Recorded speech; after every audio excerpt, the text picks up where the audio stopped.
Yo, yo, yo, what's up? Wes Smith Variety Show, episode 68 with Dan Yule, Dirty Dan, aka Dirty Dan. Give a description of yourself real quick. You won't. You'll just hear me. Okay. Yeah, you're good. Description of myself. I'm working on becoming eccentric. I love it. That's my end game. I don't want people to think I'm crazy anymore. I want them to be like, he's eccentric. He's an artist. So that's my daily goal. I always wanted to be like the guy from you remember Airplane, the movie Airplane? Yes, I do. When they asked him, what do you make of this? And he's like, well, I can make a brooch. I can make this. I kind of always wanted to be that guy at work, Yeah, man. And doing music, you can be and not get fired because it's your, you're doing these things for yourself. So.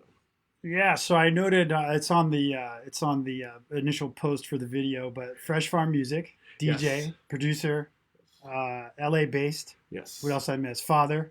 Yes. Other cool things. Yes, I have that I missed. two beautiful daughters. I have one daughter named DJ.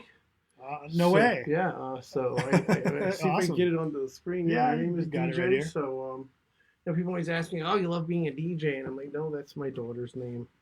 I'm from New York, so I wanted I grew up watching the Monkees. I love the TV show The Monkees, so I named my daughter Davy Jane after Davy Jones, All right.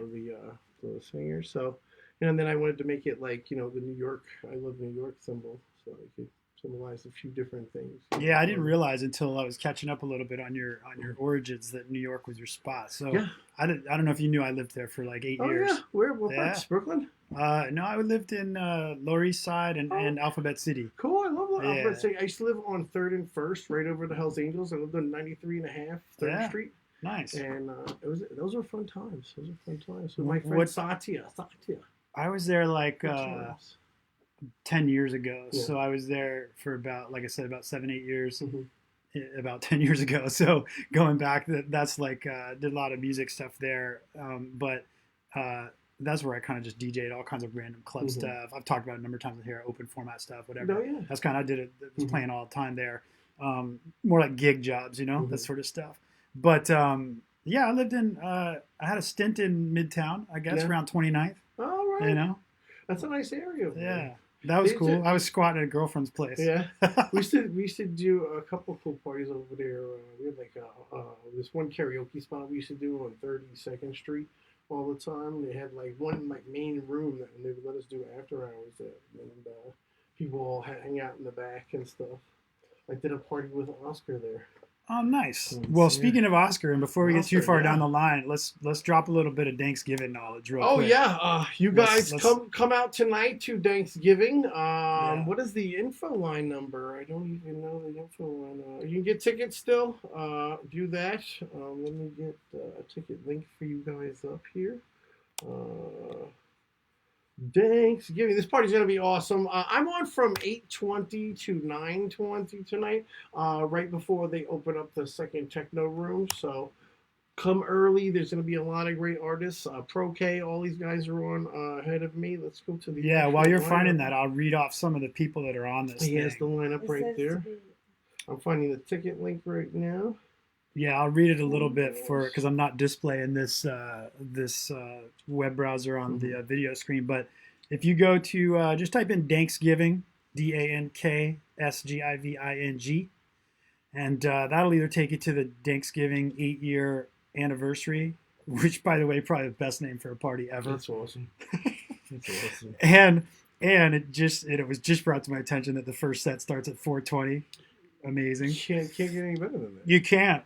But yeah, like you said, tons of great locals and regionals and otherwise, like yourself I'm on very here. honored to be on this family affair. You know what I mean? Dude, you're in the room with all the everybody of there's a lot of house music jam going on I'm there. honored, man. There's a lot of great artists. Chris man. Joe Herrera, P, Chris Oscar P, Herrera. Joe P. Oh, Oscar's amazing. Bass Exotic, Who else? you, Pro K, Pro Marco K, Darko, Yes, Marco Darko. awesome. Pabulum. Am I saying it right? I don't I'm know. like horrible That at one's a that. I had to first for call- me. I had to call one of my artists, that sent me his mix, and I'm like, I know I'm gonna say this guy's name wrong on the air. I was like, I gotta call him up and like ask him, and I'm so glad that I did because I Yeah. definitely would have screwed it up. Yeah, and so Just like there's you asked me. yeah, It's exactly. like you don't want to say Dude, somebody's name I on never air. know, You're man. like, Like these days, never know, dude. But you basically have let's see, we've got there's a house room looks like a just techno room and a drum and bass room. for So people there's recovering from Thanksgiving. you Get out need the it. house today. Come out. It's Um, gonna be awesome. So it's 420 to 420. So you're getting 12 full hours, 3 rooms. The sound that's the systems are jam. absolutely amazing, and some great local artists. I think tickets were like $20. I 20 brought one bucks, today, yeah. 20 bucks. Yeah, I buy my tickets too. I do too. I actually bought the 4-pack for my friends. You know what I mean? Yeah, Like my awesome. friends wanted to go, so I threw in my own money to buy tickets to Yeah. get people there. You know what I mean? That's what it's about. A lot of people do, and I like to see Yeah. that. I always buy them, even if it's promoters who I play for and Yeah, so forth same and here. whatever. I do that all the time. Unless I you have know? some kind of business dealing with that party, I'll always Mhm. buy them. But yeah, that's cool. Drum and bass room, drum and bass / breaks room, Yep. techno room, I'm house gonna go hang out room. in there. I'm gonna go hang out in the drum and bass. So and all breaks room kinds for of a little stuff bit. going on. A little It's bit my something wife's for everybody. birthday as well. Happy birthday, Stacy. She doesn't want to be on film, but she's here hiding She's out. not. in the She's studio. over there. She's the hidden audience. Yes. Clap. Golf clap. Love it. She's always in the back hiding out in the interviews so she could try to call me on bullshit. What anything evil special in eyes. store tonight that people should know about, for your set at the Thanksgiving? I Jam. actually I was like picking out music for the last like couple days, and I'm like, I don't like any of this shit.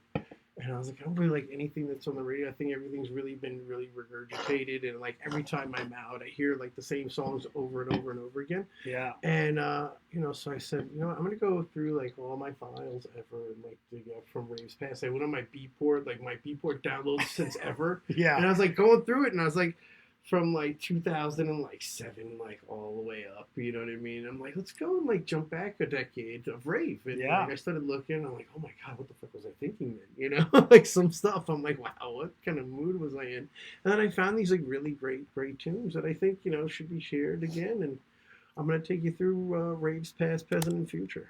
Oh, that's awesome, That man. was And you're fun. like it's sweet. I was telling your wife when we got Mhm. started here, I was stoked that there was some earlier music because I wanted to go out earlier today. I'm Yeah. also trying to watch some fights tonight. There's Yeah. like a revival UFC, not UFC fight, but older UFC champion guys that are fighting a different thing.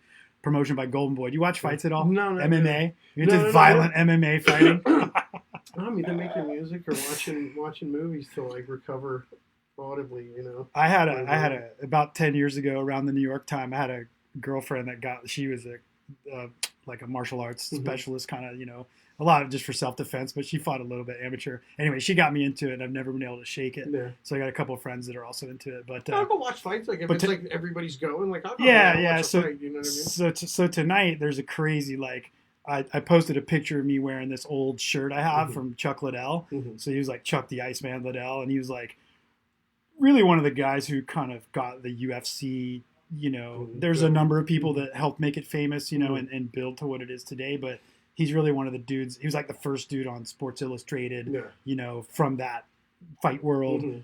MMA fight world, things like that. I'm pretty sure he was like first one in that, and going whatever they So call he's it, fighting crossover, mainstream, etc. So he and Tito Ortiz have this like they had back in the day. This is like 10+ years ago, Mhm. dude. They had this super rivalry, and it was pretty fun. They built it up pretty good, and there weren't really like rivalries like nowadays that are Mhm. like almost like Conor McGregor. Like Yeah. it's almost All like that stuff. it's part of the shtick to Yeah, have a yeah. shtick and Mhm. like pick a villain to fight It's like, against it's and like whatever. how like in the Yeah. Rocky movies, how Yeah, they where have, so back when Tito and Liddell had their thing going on, Mhm. it was pretty rare that you actually had a big beef thing going on, Mhm. like in the public eye, Mhm. outside of just the little fight circles on Twitter. So so they got tons of publicity and they were making big money and all that. Anyway, they're fighting tonight. All right. It's crazy though because Liddell hasn't fought in like 10 years. Yeah. I think Does he- Tito's fought, but it's maybe in the last year. Mhm. Anyway, dude, they're old. It's It's like- different. It's like she was like we should watch Creed. I was like, it's old Rocky. It's So an it'd be old like guy. watching Creed. Yeah. It would be like watching Creed, but you go to watch it. That's like the 8th version Yeah. from that franchise, right? Uh-huh. It would be like going to watch that thinking, oh, cool, because I saw Creed, the first one, Yeah. and it was like the cousin or son or Mhm. nephew or Yeah, it was something. actually it was the son of Apollo. Right. So this would be like if you went to watch number 8 or whatever, Creed 2. And there was no sun. And it was actually Stallone and Apollo, like with a walker. Canes. That's awesome. Not quite that bad, but I think Liddell's close to 50 and Tito's like 43 or something. Like, that's old to be banging like that. It's like when what's his name George Foreman came out of retirement. He was already like. I mean, I'm all for age is just a number, but dude, when you're up there like slugging away to knock somebody out for a living, that's a whole different ballgame, right? That's not like DJing. No. You can DJ till you can't hear anymore. No, right? Right. And then you can it's not like DJ. If you've watched It's All Gone Pete Tong, you can still DJ exactly. After that fact. And if you just play in dark clubs and stuff, you don't even have to worry about anybody seeing you. Nobody knows. It's all good. It's totally good. Well, all right, so cool. So we're gonna get a little revival at Thanksgiving tonight. Yes. You know, a little walkthrough time. I'm excited. I gotta especially try to make it to get there to check that out, man. Yeah. I'm still on early, so it's like before before they open up the techno room. It's before we all turn into pumpkins. Yes. I kind of like that. I kind of like that time, like the midnight era. That's like a festival set, dude. Yeah. Totally. Where a festival starts at noon. Yeah. And then, you're rocking at like sunset. I'm grateful to be on the lineup, man. Rufio and the whole entire team has been really great, and everybody's worked really hard to make it a great party. Well, on that note, let's talk about them a little bit more. Who all's involved with Thanksgiving? And who's the shout-outs to the people making it happen? It's the 8th anniversary. It is.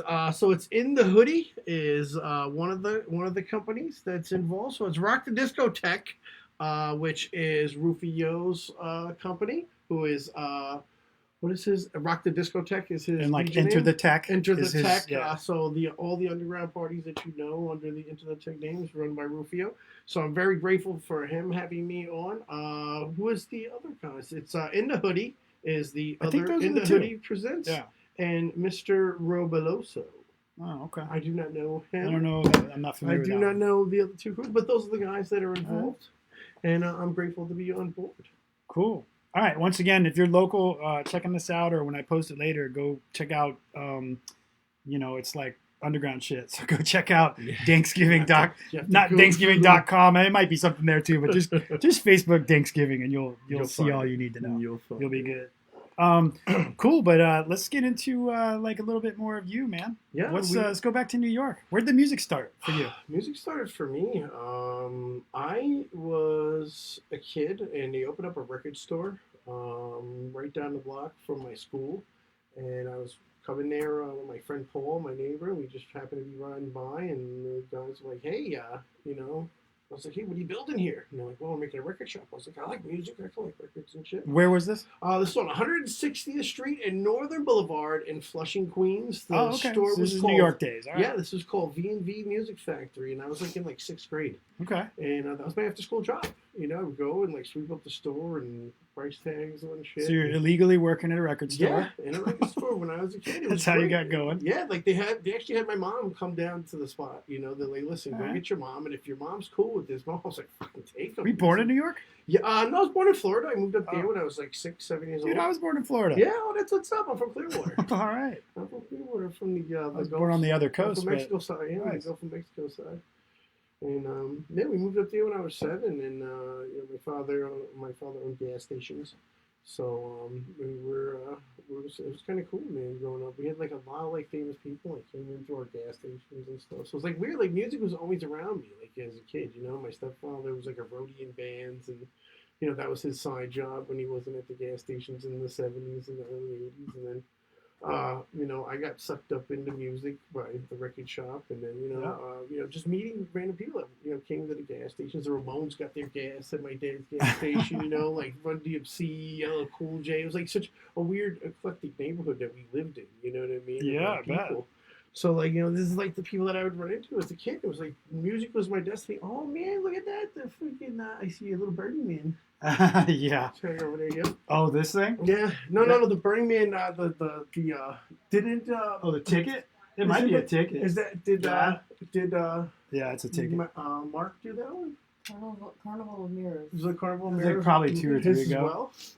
I think so. I think we actually have that in our house. The big, because that's what we just did. Our friend actually designed that ticket. Nice. Yeah, our friend Mark Harrison. Mark Harrison, we love you. Yeah, man. He designed up quite a few tickets of Burning Man. This past year's too. Yeah, he did this past year's. The iRobot one was his as well. Oh, nice. Yep. That so that's what this was themed after. Yeah. From the robot, the Mhm. chip. This is from the Burning Man 50K Oh yeah. race. Oh, I you ran it this year. You Yeah, ran yeah, it? yeah. Oh wow. Oh, I never miss an opportunity to brag about that, dude. He's like I'm a runner. He's like I'm a runner. I used to run track when I was growing up, and then Well, I found running cigarettes. is one thing. Running 50K Yeah. in fucking Black Yeah, Rock City is a whole different ball that is game. different story. Yeah, altogether. dude. I played a gig that night from 1:30 to 2:30 a.m. with DJ Icon Connie from San Francisco, Mhm. and then I went and slept for an hour. You got Got back into up, it all again? went down to the race, ran that thing. Oh wow. Man, definitely different circumstances than normal, but now I'm kind of hooked on them. Yeah. But anyway, so Flushing, back to that. What music was it, if you can remember, that was like in this? What was going down when you were in 7th grade? It was freestyle. It was like freestyle and like the beginning of like electronic music. So they were at, I think it was like like was it James Brown is dead? That's the time. mecca, dude, right Yeah. there at that time, James right? Brown is dead and Yeah. shit. And they had I think like the mixtapes they had on the wall were by this guy named Chip Chop. Okay. And like I collected every single one of his tapes. You know Yeah. what I mean? Like that was like when I got paid. You know, like I was a kid. What was I making? A couple bucks and some tapes and some swag and T-shirts Yeah. and shit. And like I was cool with that. I think I've always been that guy. You know that like I was cool with just being a part of. You know what I mean? It wasn't about like I wanted to get paid. I just wanted to like get music and be about music. And it was a great thing. It was a great family that like I was brought into. I ended up working at another record shop after that. My friend Mainline, Frank Garcia, I love you still. You're the man. He still runs the shop Mainline to this day, and I'm grateful for the things that he taught me too back in the day.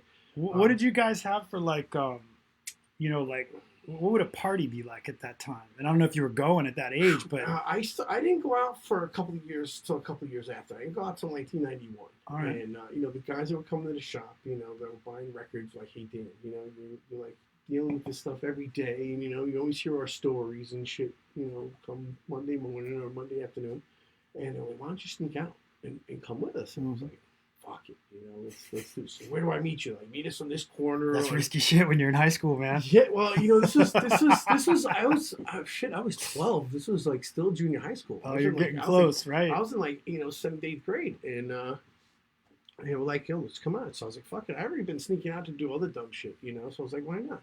So I went out with them, and they took me to what I guess back then it was a storm rave. It was like one of these like Frankie Bones or warehouse kicked in warehouse party things, and First person ever in here that's been to a storm rave. dude, and it was like, and I was hooked. You know what I mean? I was like, are you fucking kidding me? This is what you do every weekend? They're like, yes. Yeah. And I'm like, oh, I'm with you guys. So, by the end of like the next 2 months, my mom had already nailed the windows shut. I'm sneaking out every weekend. I'm addicted to this shit. I wasn't doing drugs or anything. I was just going out and like experiencing this crazy shit. And I'm with the DJs and the promoters and the people that are throwing these things. It was like Ferret and Nide from 9 Volt back then, and the Parkway Madness kids and like all these kids, like that were like grades, like 2-3 grades up from me. Yeah. They were like into this and doing it. Kids that already went off to high school that went to school with me that were doing this, man. And I was like, I just wanted to be part of it. So my parents, do you remember what kind of size those things were at that time? Those parties were big, right? We're talking like 2,000-3,000 kids. Yeah. While And not straight just, up, like, straight up points, underground yeah. warehouse takeover. Nobody shit, knew right? shit about it. They Yeah. just kicked in the doors. Well, I ended up becoming part of a crew called 9 Volt, and we did a place for a long time called the Ronzoni Factory. Okay. And, like, we literally would jack into the lamps and like run the power right out Wow. of that and do our The parties. Ronzoni factory? The Ronzoni Factory. This is like an It's old in, noodle Long Island place? City. It's in Long Island City. We had another hangar that we were doing with stuff in College Point for a long time too. Yeah. And like these guys, I was grateful that these guys took me in. They always did the big after hours for any big party. We would do these park parties during the daytime.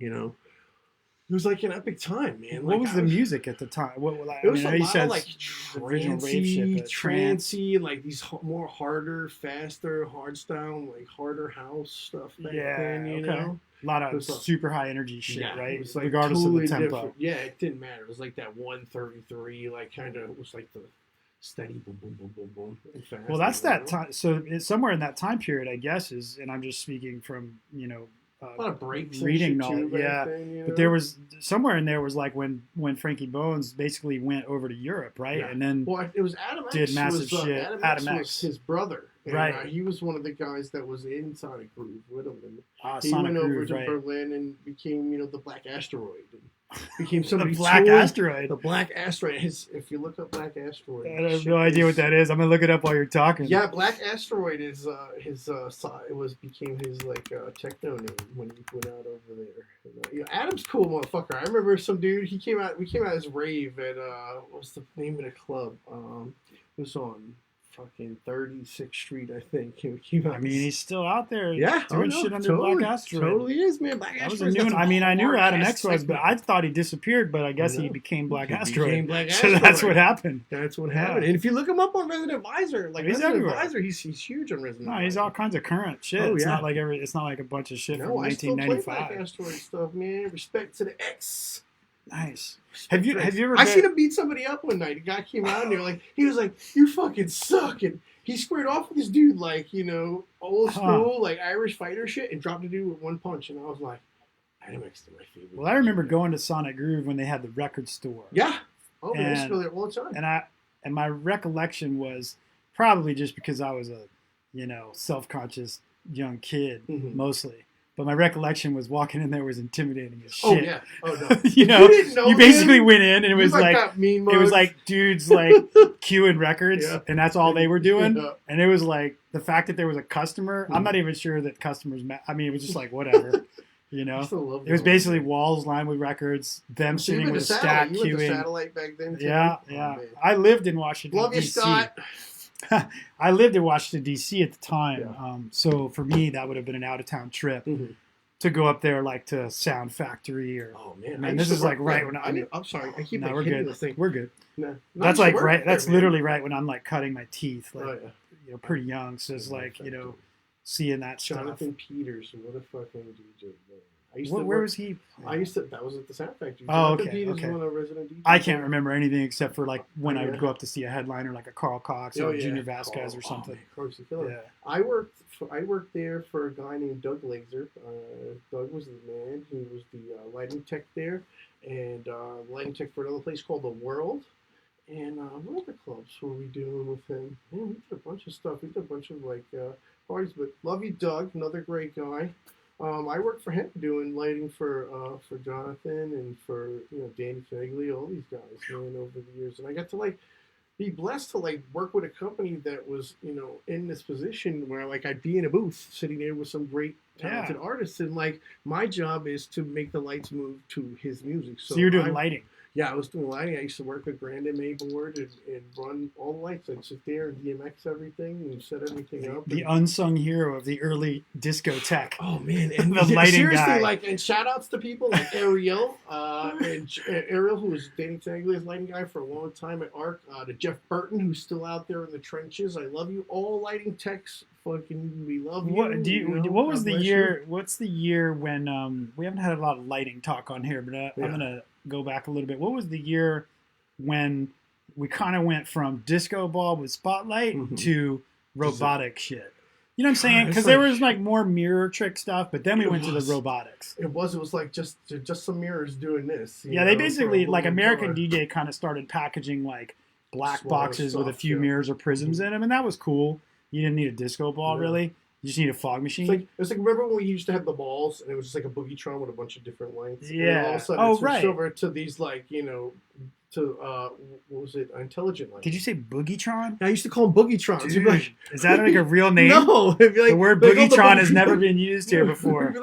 We'd be because I worked at a company that we sold these kind of lighting and shit, and so when people would come and it would be cheap for a rental, a lighting rental, I'm like, oh, you don't want it, so I'd sell them some Boogietron 5000s, and then they would go downstairs, and you get the one with the two balls that spun around. Look, dude, some kid listening to this an hour later needs to go get the name Boogietron and just DJ up. Boogietron 5000. I think I'm gonna future album, dude. Is it okay It's if I good, use that right? name You're for welcome to it. Boogietron? Welcome to it, Boogietron. Damn, I like that. And that was like, that's when you knew they were getting the cheap lighting, like, oh, you don't want to buy the Martin stuff. You don't want to buy the Martin. Like, okay, well, we'll get you some Boogietrons. Because Martin that was the computerized stuff, yeah, right? Yeah, that's and they the were like, Brand MA board is a Martin board. Okay. It's a big, giant, so I'd have like 3 screens that I would. Yeah, they basically like did nothing if you didn't have a control board. Yeah. And cabling, right? Like you couldn't just set it in the corner and let it rock all night. Basically, you'd have to go in there and set the board. You'd have to go from the beginning and run all your cables and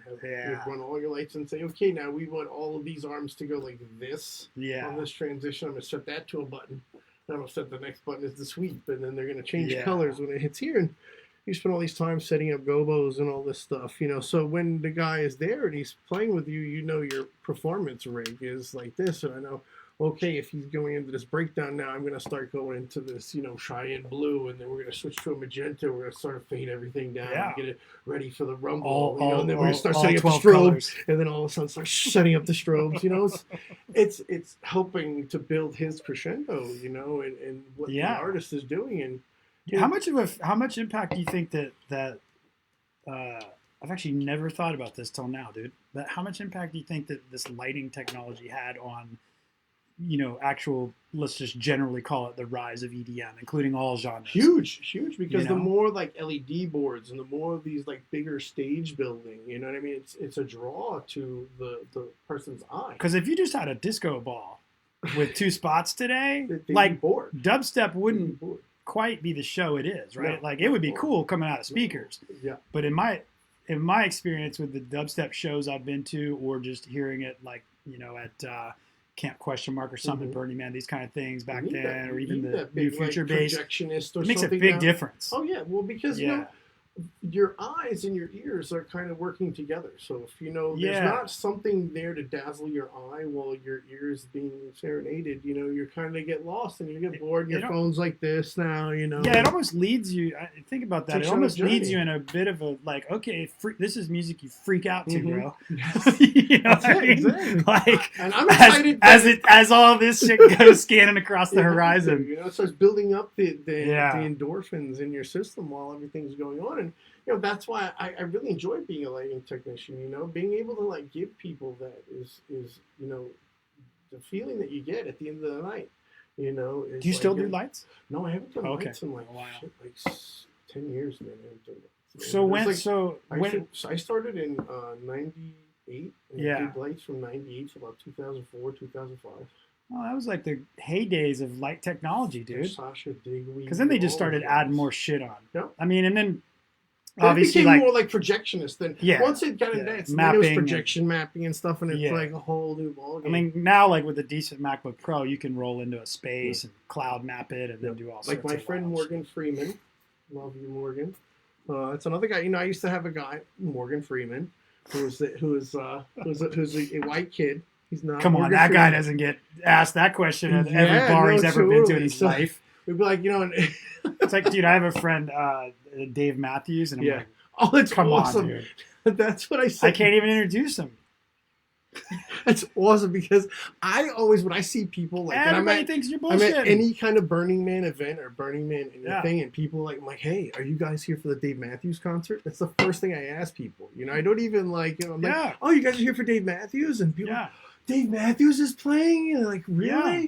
I'm like, oh yeah, he's out at the trash fence. I knew that band was popular, but not that popular until like I just met a dude that was named that, and then you walk around and be like, oh, what's your name? Oh, Dave Back Matthews. when I was in high school, that was where you wanted to like pick up lonely chicks.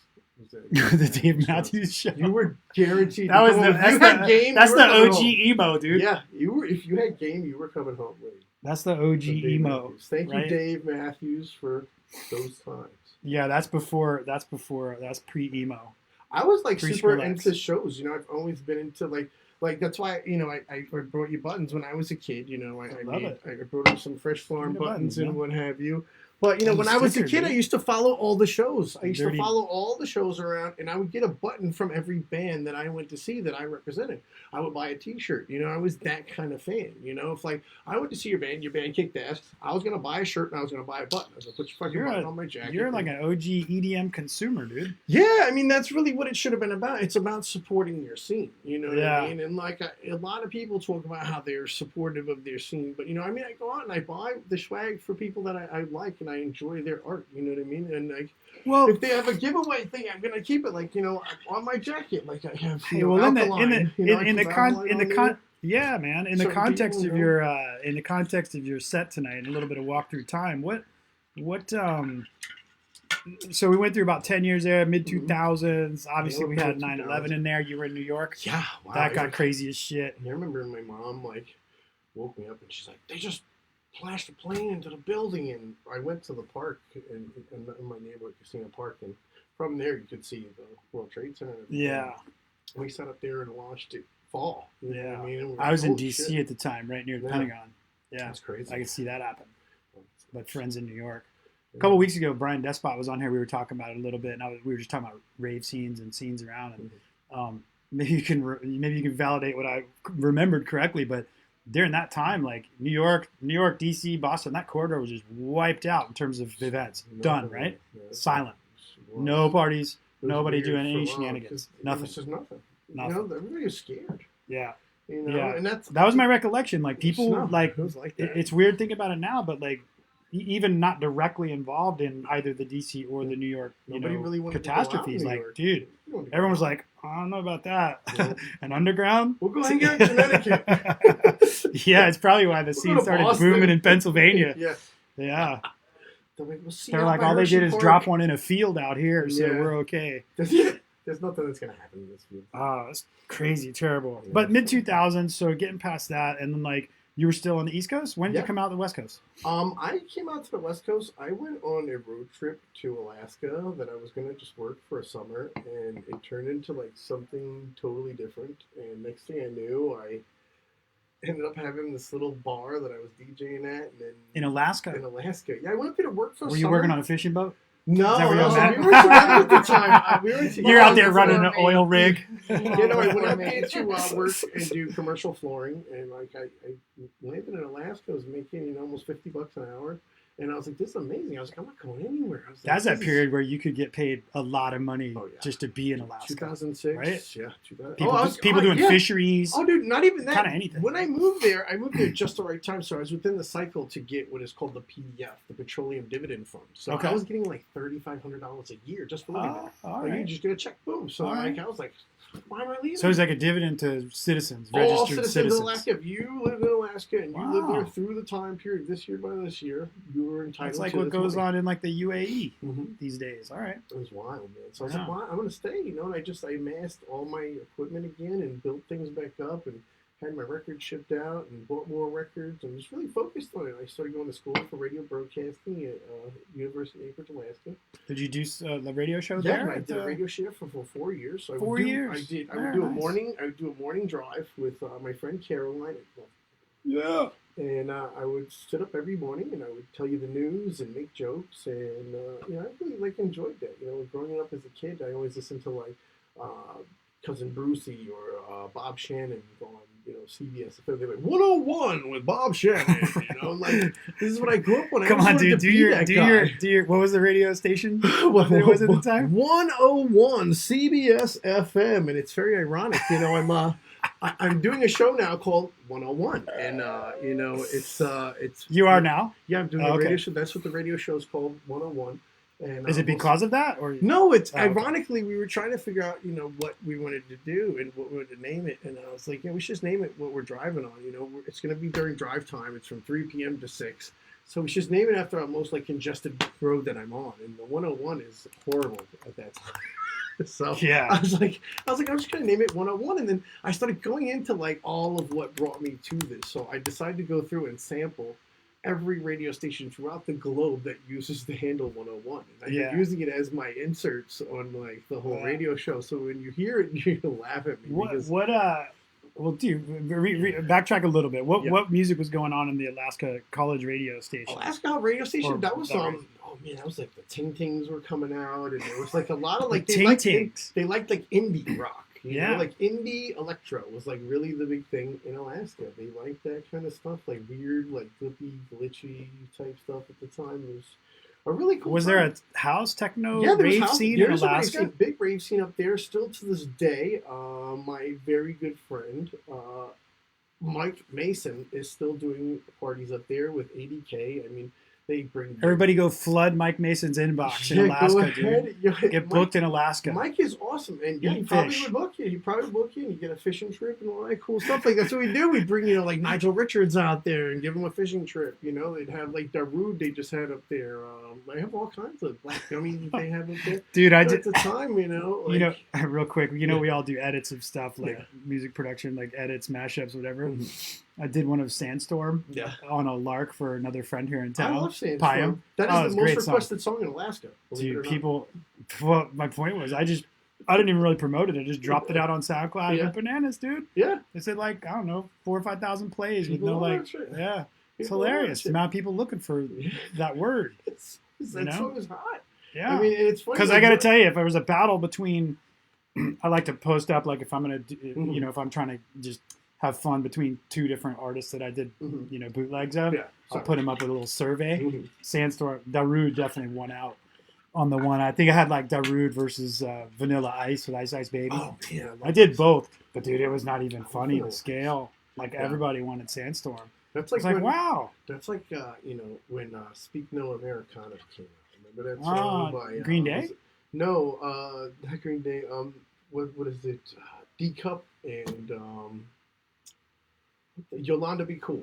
okay. Yolanda I mean, I Be know Cool the is artist, like a but I don't bass- remember the bass song. Yeah, Okay. Speak No Americano came out, and I was like doing these like clubs up in Alaska, and I ended up doing mashups with like Pitbull, and like these things, and like that stuff catches on, this bit of like hip hop and electro coming together, you know what I mean? And I started trying to like focus on doing that kind of stuff. So I left Alaska, moved back to New York, and I ran into a very good friend of mine, Mike Schwab. I love you. What kind of degree did you leave there with? Or did you? I did not finish You school. didn't. I did not finish school. No wonder you were raving. Yeah, because I was partying, doing all kinds of crazy shit. What, So- what kind of? Let's just make like you did. It doesn't matter now. I would- so I long would've ago. had What a- kind of degree I were would've you had trying to get? I was trying to get a bachelor's in radio. radio, broadcasting. something to do like that would be like a So I Okay. so I would have to be communications yeah. or something like that. All right, right on. So I left there and I went back to New York and I ran into this guy, Mike Schwab, and we're hanging out for 6 months. Me and Mike going to parties and stuff, and like just hang out, listen to music, and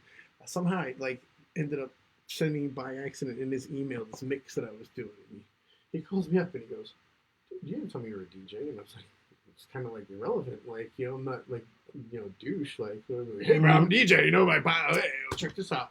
He was like, yeah, dude. He's like, do you know what I do for a living? And I'm like, Normally, like, hey, I'm Dirty Dan, the stripper. yeah, right.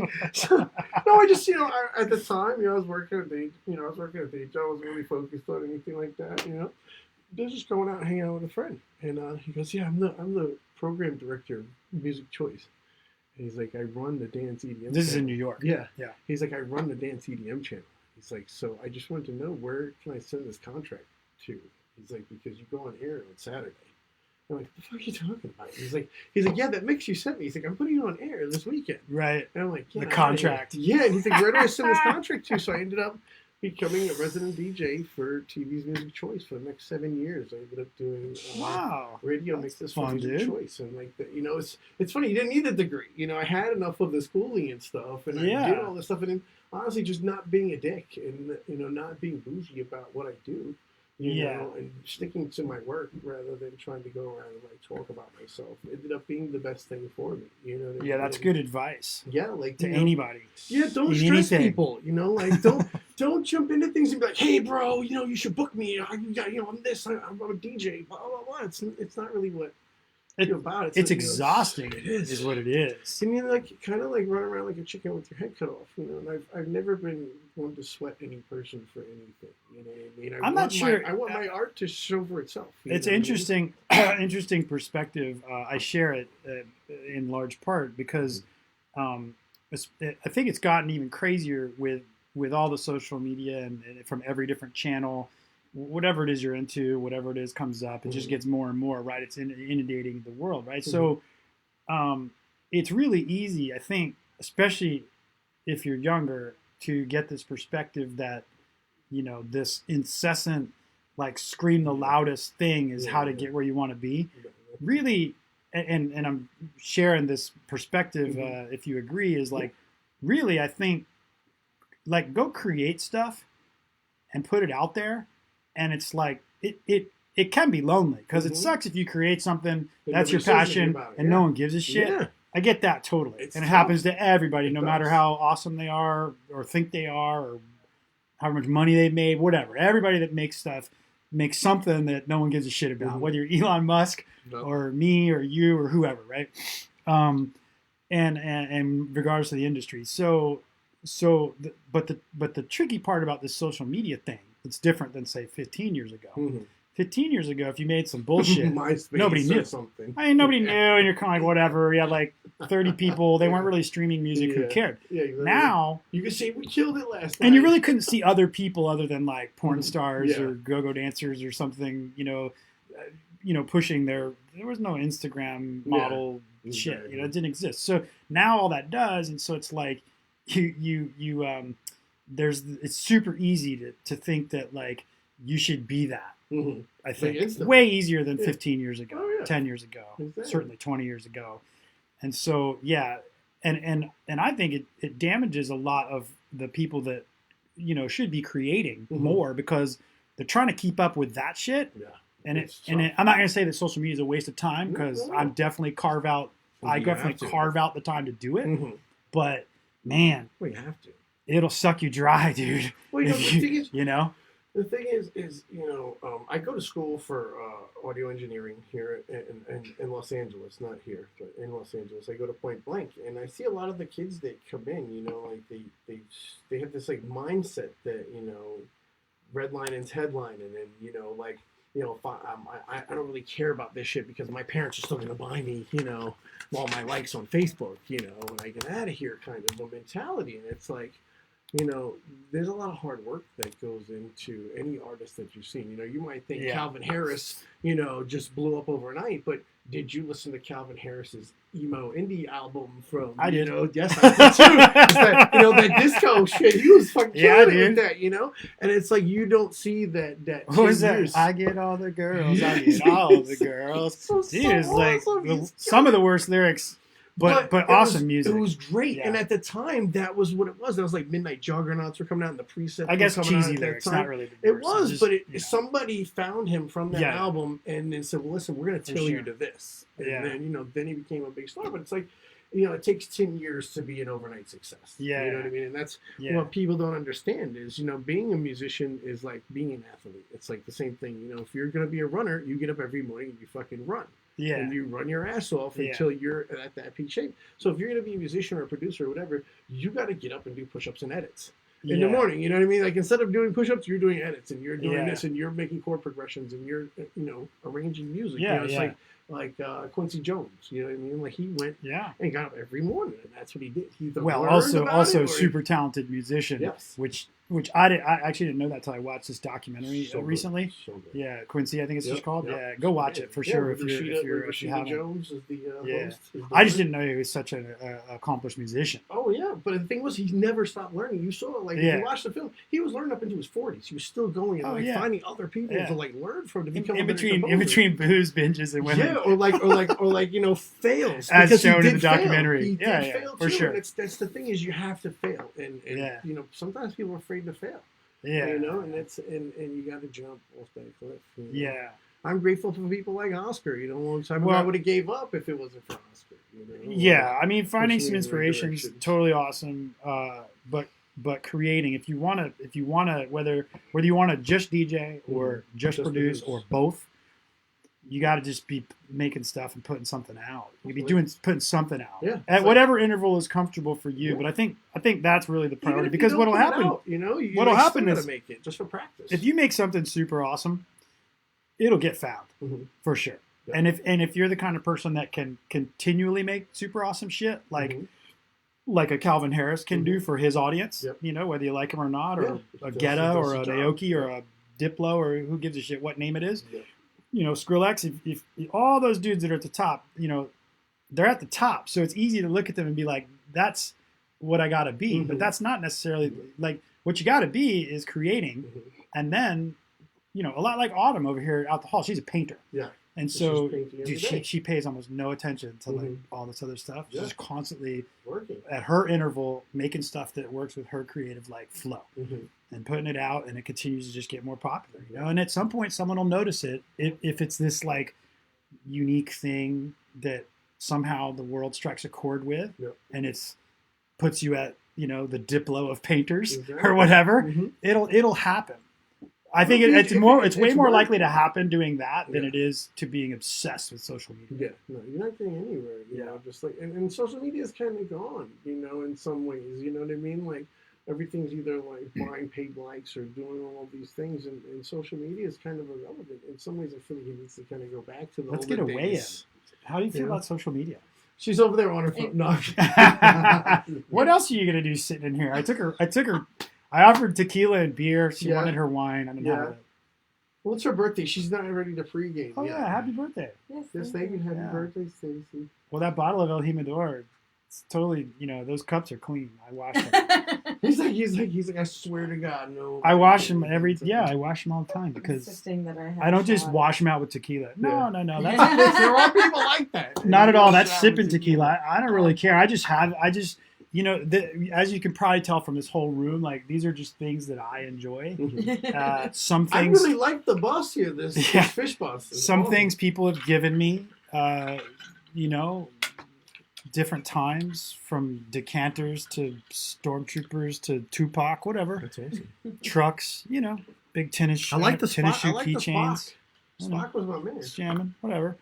I like Spock because he believed in logic. Sorry, I keep like kicking your synthesizers feet. and stuff that you can't really see on camera and stuff. A couple of skateboards, guitars. I don't know. It's a lot of collected shit in here. I mean, you have all the drawers of clothes. When you walk in, yeah, usually people are just like, "What is going on in here, man?" Yeah, he does. He has it all like put away When- in little drawers and when shelves. I had, I'm not uh, like that. It's all kind of like record shelves and then everything on top of record shelves. Yeah, when I had Red Sonja and Alien Tom, they came in here, and Tom, like, he was looking around a lot, and he finally goes, he's like, "Do you run an eBay store out of here?" Like, that was his comment. He's like, it totally looks like you're like, up there selling shirts. yeah, he's like, it looks yeah. like you photograph like shit you sell online. He's got and bootleg dead what's mouse going on helmets. in here, dude? Yeah, if the legs aren't down, they just look like Yeah. some sort of Halloween pumpkin. They do. They look like they do. Those are the stage version of this guy. Oh yeah. In case, That's awesome. yeah, I you did can not barely know see me pointing at it on the camera, but a lot of people have seen those. Anyway, that was an album cover from video game soundtrack and other That's stuff. awesome. But yeah, blew it up. It was cool. It was fun. That's awesome. Sweet dude, we got stuck in Alaska. Wait, We let's did. go back. Alaska to Alaska. New York. Yeah, Alaska to New York. Then and then I came back home programming to for New York. 7 years Yeah. back in And, New York. I was, and then we dismembered that and went on hiatus. So I had all this free time, and I actually we ended right when I met my wife, and then me and my wife started going off on our adventures across the country. And, Y'all met on the East Coast? No, we met at Burning Man. We met at a sex camp Just at go ahead Burning and Man. give me. We can't have an episode without talking about Burning Man at Yes. least once. So there you go. Let's just get right into it. What burn was it? What year? 2015. I met her in 2013. Wow. I camped across from her, and I fell in love with her, and I started stalking her. And then in From 2015, afar, because I had just, no clue. she had no idea because Yeah. I'm diabolical. And so I stalked her until 2015. I'd worked up the nerve, and I said, "Hey, baby," and she said, "Yeah, baby." Yeah. And it's been like that since. I'm honored. We met at our Did y'all get camp. married at the burn? We got married at our Oh, you camp did? too. Yeah, Ah. 2 years later. What camp was that at this? Spanky's Wine Bar. Is that the Spanky's that does all the like, I don't know, Sex Olympics and those things? Is it that camp? Well, I mean, Spanky's? we are a BDSM. We are a Yeah. BDSM camp. Yeah. And we do all kinds. I mean, I've of been to weird the burn stuff like 5 that. times. Oh wait, So bear he's with talking me. about when Bear we with had me. when we had the dildo buzzers and Oh, stuff. that was like the 2015. circus one. Yeah, the circus one. That was. Well, and there's like that was Carnival Mirrors. there's like the what is it? It's Yeah, like the the dick pussy talk. eating competition and those. Oh the yeah, beaver the beaver eating competition, Yes, yeah. we are. Yes, we Yeah. are. We are. We were talking about we're cats. members- We're talking about cats, folks. Yes. Yes. Damn it! I was talking about cats, and she reminded me it was beavers. Yep, beavers. Love it. The great Canadian beaver eating competition. Yeah. Yes. Yeah. And that So I is went run to that by in. Beaverton and Camp Lola. We love you very much, Dragger. But that's the Spanky. That's the right Spankies, Yep, right? that's the right Okay, Spankies. the dome, Yes, it is. the Yes. cool stuff. Yeah. Yes, it's the Laser Dome. We love you, Laser. That is an experience. You know, when people who have never been to Burning Man and probably will never go, Mhm. like just random folks I meet or have known for a long time that aren't into anything, music stuff, whatever. They're into country music. Let's say they're into country music. We'll just go there. That's something that I'm going to tell you about in a minute because that's where I'm let's going do it. next Burning Man. I can't wait. I'm going there next Burning Man. It's going to be a lot more country. No, you So- think I'm kidding? Like, well, we I'm need a going new lot style. more- We need some new styles at Yeah, Burning Man, no, and I I'm think gonna- country is prime. Yeah. Yeah. Oh yeah, because the people that are there, and I shouldn't even be telling this, but the people that are there are from 35 to like 60. 100. Yeah, there's 100. I know people that are 1,000-year-old vampires. The reason I know they're up to 100 is because I see them walking around naked. Oh yeah, Yeah. that's Larry. Larry, we love you. We love you, Larry. But yes, so it's like most of those people are from Iowa or fucking Kansas City or all these places where like they grew up with some country western. They grew up with some Waylon Jennings. They grew up listening to this stuff. So like I left. I felt very unfulfilled musically at Burning Man this year, and I was kind of pissed. Usually I leave Burning Man and I have some like great musical epiphany. And I'm like, no, this is the direction I'm going this year. I didn't have that until we were all done packing up all the shit. It's been 3 weeks of dealing with Burning Man. Yeah. I'm finally packing up all the shit. And our camp leader, Jim Hillis, which I love you, Jim. You're my hero. And Jim's leaving. He throws on Jerry Reed, Eastbound and Down. And I said, shit, it's like, that's from, Smokey and the Bandit. Yeah. I said, yeah. I said, oh, shit. So I got in the car and I started looking up just trucker music. Yeah. And, like I'm driving home and I'm like, top 100 trucker songs of all time. Songs of all time. And I just drove from fucking Sacramento back to LA listening to nothing but driving this big giant RV with like a steering wheel out like this, and I was like, this is the epiphany that I was waiting for. It's like I grew up on all this shit, growing up in the South, and my mom listened to all this stuff, and friends of mine have like remixed Jolene and stuff like that, and it's like, maybe I need to bring back this piece of me. And I was, I was already focusing on school, what I was going to do for like, my end project, of Point Blank. I was like, I need to find this new sound. And I was like, this is what I should be sampling from. I should be sampling from all the slide guitar and the swing and all this stuff. You know what I mean? Because it's a bed of untouched shit. It's actually, it's pretty surprising that country music and a lot of influences to country music, which also influenced hip hop and everything else, stuff, early jazz and whatever, right? Exactly. Like clearly it's splintered into all these different things, and it's surprising to me though that the modern country music, as popular as that is, has not infiltrated a bit more. Versus like there've been a couple pretty big crossover hits, I think, that were like what was it? Pretty Lights did John Denver. There's stuff like that. There's a couple of crossovers, but nothing. And Cotton Eye Joe, way back was this smash crossover. That was fucking awesome. Dude, anybody listening, if you don't believe me, Cotton Eye Joe. You play that shit any bar, I'm not anywhere, bullshitting. you're going to fuck off. Every time. Cotton Eye Joe, techno, I don't even know who did it. But whoever did it. I actually have it right here on my computer. Bloodhound Gang or someone like that. No, it wasn't. It was Chumbawamba, was it? Maybe. I think it was Chumbawamba. Yeah, That's just Chub Thumper. if you No, think that's is it? Yeah. so, two things. So anybody who thinks regardless of your age, that goes out to like a festival and you're like, this music is shit.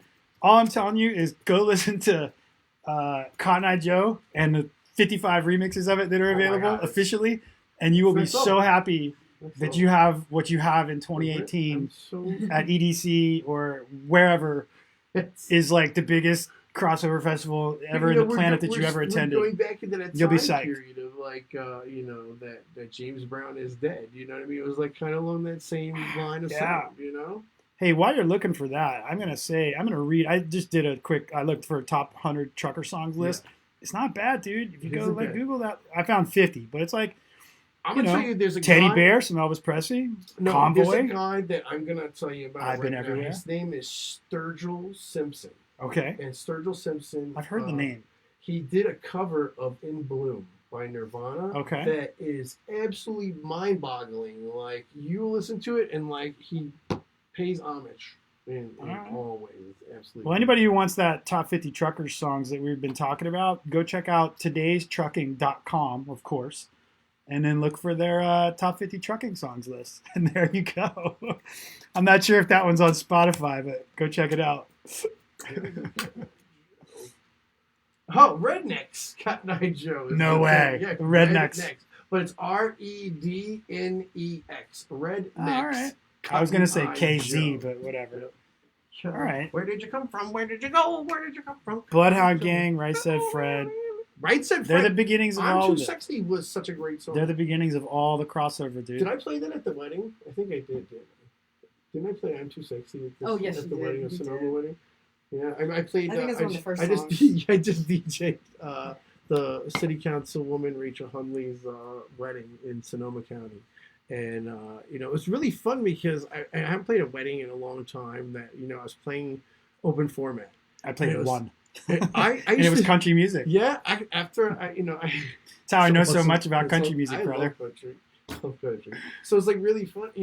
After when I was in high school, I had another job. I worked for a company called Send in the Clowns, and I used to drag those big inflatable bouncy castles to people's houses, to rich people's houses. Are you aware of this And I stuff? used to get, Wow. so much trouble. This is Alright. this is like man, shit, 2000. This is like my day job, Yeah. like during like 2000, Yeah, the 2002. bounce castle guy. Bounce castles, and I used to do weddings for this company too, and it was like you get this feeling when you make grandma and like the son and the daughters and like the whole family's enjoying themselves and all dancing and jumping around, and that's what I did for Rachel, and it was like really fun. I haven't had that feeling in a long time. It was like really cool to see like the 80-year-old grandma busting a move, to Tone Loc and shit. And you're like, I can only imagine. this is great, Like, this is great. But Where did we drop off this country music train? Oh, it was Burning Man Music Fulfillment. yes. Well, it's not supposed to fulfill anything for anyone Send actually them because the it's all address about of the gifting. hotel. So no worries. But we were at say 2015. Oh, Where does Fresh Farm fall into all this? Fresh Farm? Before I lose sight of yes, that. actually, that was on my list of things Yeah. to do. Fresh Farm. I got you, man. I could see your yes. list. I started with Oscar. I was like, Oscar, I'm sick of making music. I think I'm gonna give up and just get a day job and just do this. And Oscar goes, get out of here, man. You're bugging. I said, no, seriously. Like, I just don't feel like I'm getting anywhere. I've been doing this for a while. He goes, man. He's like, listen, longevity is the greatest thing that you will ever have in your arsenal. It's by not stopping. Yeah. It's like if you stop, then it's all over. That works in music, doesn't Yeah. work in fighting. Doesn't But work. Yes, It's cool. Yes, indeed, right? So I said, yeah, and he said, listen, let's start a label and let's give you a project to work on, something to guide you. And I was like, all right. So I came up with all these names and shoot down my names, and like, nope, that's not it. And then we converged on Fresh Farm, and we wanted to give people something that was genuine, something that you want an organic sound. You want something new, something that was made by somebody, and I felt like that was going to work. So we're working on the branding and building. We're going to be doing Fresh Farm festivals, Fresh Farm markets, Fresh Farm like it, Harvest dude. Festival. When did you start this? We started that in, I think, 2015, I think. Okay. That first year, we had one of the top 200 on TrackSource that Nice. year. Nice. And I think we've done that twice so far, I right. believe. How many releases are you guys in at this point? We're at 55, maybe. That's moving, dude. 55, 56. You're averaging like releases. 15, 20 a year. Yeah, just about every track that we have had out has been on the hype chart on Beatport. Nice. We've had 3 or 4 top 100s this Nice. year. Actually, we had Memorex and Cristo Lopez had top 20 for like 8 weeks. Oh, nice. Herbie 2, new disco track. Yeah, I'm gonna get Memorex on here. I spoke to him a little bit. Yeah, Just gotta no, get him squared Great up. artist. We're proud to have him on. They weren't like sure if they wanted to do it with us or with Desert Hearts. So I said, no, come do it with us. And it ended up being a hit. I was really proud of it. Their next one that they came out, Wonderground. How does Desert Hearts do as a label? I don't know what they're in this. I mean, they're doing pretty good. I mean, like they have a lot of great Party is a artists great- coming huge over. brand Their and Party this is a and that, great, yeah. great brand. And it's like a spin-off of the Burning Man culture. I don't play a lot of that music, so I just Yeah. don't keep up with it. But, It's I, very but I know like they're all deep- fun deep people. Techno. No, Yeah. they're awesome. I mean, Joe P and those guys are Yeah. all part of their Yeah. staging crew, and Yeah. I'm not really sure of what their inside is on their record label, but Yeah. they're making like deeper tech type stuff. I've sent Yeah. them demos before, and they're like, "Thanks, not the sound we're looking for right now." I appreciate all the guys I've met, Lee and the others are definitely down to earth. No, no, Here in San I like Diego. the music. I like their team. I've been out to their shows. You know what I mean? No, I have nothing but respect for what they're doing. You know? Cool. No, I was just curious because I don't like I hear a whole lot more about the party. Mm-hmm. I think that's what most people resonate Well, with. they have, but that makes they, sense. They were giving away a lot of tracks in the beginning and like getting a brand and building a brand around their sound as well, and that's always great. You know? The party's been going a lot making. longer though, right? Yeah. Okay. Mm-hmm. Okay. That makes sense. For sure, that makes sense. Quite a bit more. Yeah, definitely. All right, so Fresh Farm, dude, 50. Where can people get more You can info go on Fresh Farm? Beatport, Track Source. Just look for Fresh Farm Music. You can find us on Facebook, Fresh Farm Beats, or at Fresh Farm Beats. And that's one of the best ways to find us. We're going to be doing a radio show. We're hosting a radio show on pureradio.eu called 101, which is modeled after all the radio stuff that I grew up on. And your shitty highway. And our shitty highway. It's awesome. It's all right. We have it down here too. It's just not as clogged. Yeah. Yeah, it's horrible where I'm at. It's horrible. Whatever. So I wanted to give people something to listen to while they're on the way home. Yeah, dude. And that was the main thing. Also, we're going to be That's what we're doing here right now. Yeah, and then we're going to be doing a weekly that we're going to come off from that because our Thursday nights we're going to pick to do a weekly somewhere in either the OC or, who knows, San Diego might be quite possibly on the roster where we want to do our live stream for this show. Yeah. So, what's your take on? I keep thinking her foot is a dog that's in the running down the hallway. It's great. Well, there's a dog that he doesn't live here, but he's like here a lot during the normal week, and he cruises up and down. Super scraggly wire hair dog. Yeah. Anyway, it's when she just bounces up, like I don't know, you get excited on some social media over there or something. No, she's actually learning Spanish, so she must have won a level. Oh, you're doing vocabulary. Yes. This way, if we get lost in a village somewhere while we're looking for drugs in Tijuana, she can get us out. I'm gonna go to. Do you like Mexico? You been there much, or Spain, or anything? Just this is for work. It would be very helpful for work. I've been applying a couple times. I used to DJ at La Santanera, which was Thievery Corporation's club. Oh, amazing club. When my roots in DC were at the beginning of Thievery Corporation. Yeah.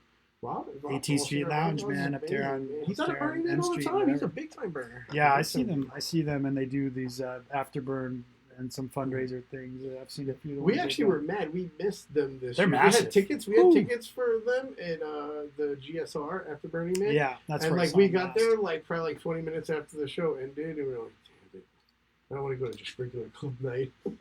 Yeah. We're like walking out to see Thievery Corporation. But when I did La Santanera, they're from the same. Those dudes in Fort Knox 5 are from the same mold. Fort Knox 5 came after, but they were all friends and homies. I wish I did. I wish I'd stayed around for Fort Knox 5. They just played at One Love, but I was. I didn't stick around. I think they played Saturday night at One Love. I've done a couple of remixes for them with Fort Knox. They're good guys, great guys over there. The whole camp's cool. Yeah, good fun. Mexico though, we're not. I could just turn the camera. She'd be like, well, I'm going. It's funny because I was just down in. I mean, a lot of people here go down there all the time. LA as well, but I was just down in Ensenada for the Baja 1000. Oh yeah. Yeah, that would be cool. I would go to see that. I have the Doom Buggy race. I have a stupid obsession with wanting to race one of the what they call the Class 11, which is a stock Beetle. Mm-hmm. So it's literally a stock has to be I think between 66 and 72 or something like that. But one of those anyway. It's the last and slowest class in the whole race and all that stuff. But anyway, I went down there with a friend of mine, and we just had a blast. We were down 5-6 days and watching the whole thing. And and you're just it's like. No, it's organized, cool. But it's not. What's his name? Hunter S. Thompson type shit. Yeah, it's organized, but it's not at all. You could just basically go wherever. I mean, there's no tickets. Oh yeah, you just walk. Fuck it, you just wherever, dude. You just go into I mean, the cars that are there's cars that are $5,000 probably at the lowest. Some of the old Beetles that are just straight stock junker to $500,000 and probably $1 million. Some of these top trophy trucks. So wait, there's people racing just regular crappy old school Doom Buggy. Well, they have all the way from they particularly at Baja 1000. A lot of this I've learned in the last few years, but particularly it's called any man's race or something like that, because in theory they have, you know, a really super affordable class. Like basically, like they don't, you know, if it's a stock Volkswagen is the least expensive class to race. So like if you basically have a stock Volkswagen, Then you're racing you can the other enter stock essentially with a roll bar and a 5-point seat harness and lights. That's the only thing that's required for safety. Wow. Other than that, you can fucking hit the start line, pay your entry, and go. Wow, that's awesome. Which is pretty awesome when you think about it. Yeah. When you're racing the same course as these $500,000 to $1 million trophy trucks that also have another $1 million in, you know, Pit crew support, pit, parts, gas, bullshit, RVs, whatever is following them. Running off of high tech. So it's really funny to be out there and see, because between the trophy trucks and the Volkswagen, we'll call that the lowest common denominator, and then the fucking trophy trucks at the top. They the all elite. race together at the same time? Same course. Oh, that's awesome. And Well, do they race at the same time? The fastest cars start first. Oh, okay. And they start over about a 12-hour period. Mm-hmm. There's motorcycles too. Mm-hmm. So motorcycles start the first, Mm-hmm. and then there's like a 4-hour break before the cars start, just so that nobody catches up and hits a motorcycle. Because dude, they're racing round the clock. Yeah. So 36-hour That's a maximum. Yeah. And So it's just a track and they keep going? no, dude, they drive. They change the course every year. Oh, wow. This year, it was an out and back Mhm. loop. Well, not really out and back because it was a loop, Mhm. but back to the same starting spot. Mhm. Last year, they just raced all the way to La Paz, and that's it. Wow. I said, fuck it. How crazy is that? That's wild. You're at the starting line in Ensenada. You Yeah. race 1,000 miles. It was 1,200 miles and change last year. Wow. So you race all this crazy shit down to La Paz, and it's like, yep. So Make what sure do you do? cruise down there to pick you up. You just start there and like you know like what's the, you just take off and like well you know that's it you're gone. Are they coming back? That's They're exactly no, what no, you gotta do. Go down. You gotta go down. So they block off this whole street right in front of the city hall and a museum, right there in Main Street. You know, we'll call it Main Street So they Ensenada. just drag out through it. They just haul ass off this ramp, take a left. That road turns into the Arroyo River, which is a dry riverbed. Mhm. And Well, maybe it's not river. always dry, but it was Yeah. dry this time. Mhm. And the paved, they run off into that Arroyo Riverbed, which is now dirt, and they just haul ass under a few like pedestrian bridges and car bridges that are like low. And you can go to any of those bridges and watch the whole entire like. You ever seen like the LA River, which is Yeah. all concrete Mhm. sides? Well, this is all dirt. That's where the Terminator came off. Exactly. That's So why it's they just like the drive Terminator it. Canal, but no concrete. Oh, that's cool. Right? So these guys come hauling ass down there 100 miles an hour, I'll dude. go check that out. Dude, That you gotta sounds go fun. sometime. That sounds fun. The only cost you have is just getting down there Yeah. and staying and eating. You know, Oh, it's we can not. do that, honey. Let's go do that. Yeah. We want to be adventurous. And we put, That'd and be we, way better You than gotta go to get your passport, Wasteland. though. yeah, like Way myself better and a than friend. Wasteland. You gotta run your passport first. Yeah, myself Do and you a need a friend. passport to just drive across the No, bridge? well, you know, you might now because Wait, of all even this if you have the immigration really stuff. Cool, even if you have like the really cool, Or like the federal ID. For a long time, you could do it with a driver license. Real ID. I have a federal driver's I have a license. passport, so I'm really not the authority on this one. Google that shit. Don't rely on Wes Smith No. for your Don't. border crossing. Only music. Yeah, don't rely on me for your border crossing officials. Post it on the Thanksgiving party forum. Ask them. Oh, it's amazing. Anyway, it's a good time, dude, and you can get away with like, I would say you realistically could get away with $50 a day for an Airbnb Yeah. for like a couple people. That's If you're not okay. going crazy That's and you're a okay. little bit off the path. You could get away with like $10 a day on your Ubers, Yeah. back and forth a couple times, like $2-3 a ride from a spot That's wherever you're okay. staying, and you can That's get away okay. with $25 to $30 for the day for food. Just food, yeah. So that's kind of your budget, Yeah. roughly. It's okay. Other than that, it's just You like hanging the sun out, at taking that budget, pictures, honey. talking to Holy shit. people, doing all this kind of stuff. Oh, And you can of drive course. way down the course. You can watch other places where the cars cross. They literally cross the highway, get on the highway for 20 I would go kilometers, out. get We off bring the our own, highway. Like, we bring our own system and tailgate. Totally, that's what people do. Yeah. You can go. You could once they leave, you can go down the course, especially if it's coming back. You can do whatever you want, basically. But you can go down the course. You drive down to one of the checkpoints. There's like 6 or 7 of them that are official, Points. Let's do a checkpoint renegade Yeah. rave. You and wanna do it? there'll be people camping out Let's there. Do it. Let's do a checkpoint renegade Yeah. rave next Tell year. you, man. You want to? I don't think they would care. Let's do it. You could probably drive to every checkpoint with your rave. That'd be dope. Well, no, we only have to do the Find end. an art Really, car. We only have to do the end Yeah, 'Cause or where you could everybody's just go coming on, to. or you could just go on the pavement. because everybody's gonna wait there.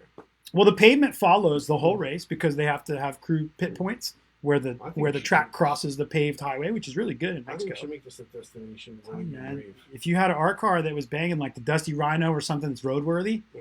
you know, you could totally drive it down the course, stop at the checkpoints, party for a while, keep on We'll going. have to talk to Ryan. We need to build that art car. All right, so I completely derailed from Danisms. Oh, that's okay. What else? What else is on your list, brother? My list, West Coast Weekender. We got Early Days. We got Fresh Farm. Yeah, West Coast Weekend. Who's What's up getting with ready that, for dude? West Coast Weekender? That's how we met. Yeah, that is how we met. I'm getting Got excited. me high as shit. I'm Hopefully, getting- I was okay that I said that. I was super stoked. I was super. But regardless of that, I don't there's smoke a lot, dude, A lot of but- great. I got you really stoned. Dude, I was Are you fucking. like, I was gonna total leave, Russian man. joints? I was gonna leave, and then I was like, I came down. I had to leave the only place I left was your balcony, dude. And I came downstairs and I ran into Justin Naval, who's been on here before a few weeks back. And shout out to Justin. He does the courtyard stuff and deep end and all that. But anyway, and I ended up talking to him for like an hour. I ended up talking to like, the Damascus apparel guys. Mhm. One of them was there at the pool. Was talking his ear off for like an hour. Yeah, thanks, dude. Yeah, It's a good time. Yeah, Yeah. I had a great time. It was great meeting you. I mean, that's how all this formulated. And this year they're going to go bigger and better. So keep your eyes peeled. There's going to be some great Ableton classes there as well. So if you're interested in learning some Ableton, find out about West Coast Weekender. There's going to be some great stuff in store for you there. What's your involvement with West Coast Weekender? I know you were there. You I played this year last, right? Yes, I played. Yeah. I did the opener at Blonde Bar.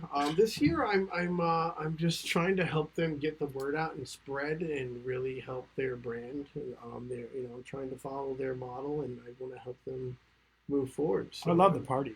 I spent a lot of time selling tickets and working last year to hustle, and I'm going to Yeah. be doing that again. So if you need tickets for West Coast Weekender, I'd be glad to help you with that, help you with any room packages or whatever as well.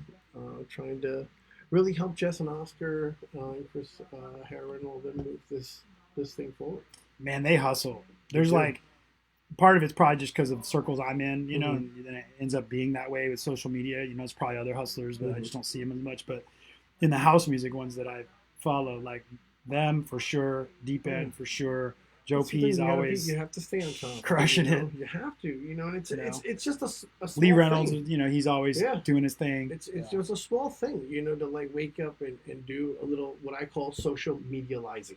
You Yeah. have to go on and social medialize. As an artist, it's an inevitable thing in this day and age. Yeah. You have to go on and make it your regimen. If you're doing events with your friends, you should be promoting your friends' events. You know what I mean? It shouldn't be about just you. A lot of times, I see like DJs just do with a video of it's just him DJing. Not about the room or what's going on Yeah. there. It's about you, and it's like I think like in leaving the ego behind. It's why I like working with Oscar and them because there's not an ego involved in their event. You know what I mean? They're doing an event for the people to have a good time. I think that's a major thing. I think people get lost in it's about themselves. You know what I mean? And that's why I'm here. I'm not here to try to take over anything or anything like that in any town anywhere. Don't do it. No, it's not what it's Don't about. do it, Dirty Dan. It's not what it's about. It's about building a community and bringing people together. And that's what music is about. Speaking of Dirty Dan, how'd the name come about, dude? Man, I've kind of always been Dirty Dan. Your name is Dan. My name is We Dan. got that part. So I own all that. But doing college radio, you had to come up with a persona, and we were doing this morning show, and I was trying to like stay on the edge of dirty humor, and I was like, I'm just gonna be Dirty Dan. So I walked into the radio station at 6 o'clock in the morning, and my friend's like, so what are you gonna do? Just come up with an idea. And I just grabbed the mic, and I'm like, good morning, it's your man Dirty Dan. You're live on 88.1 FM The Edge.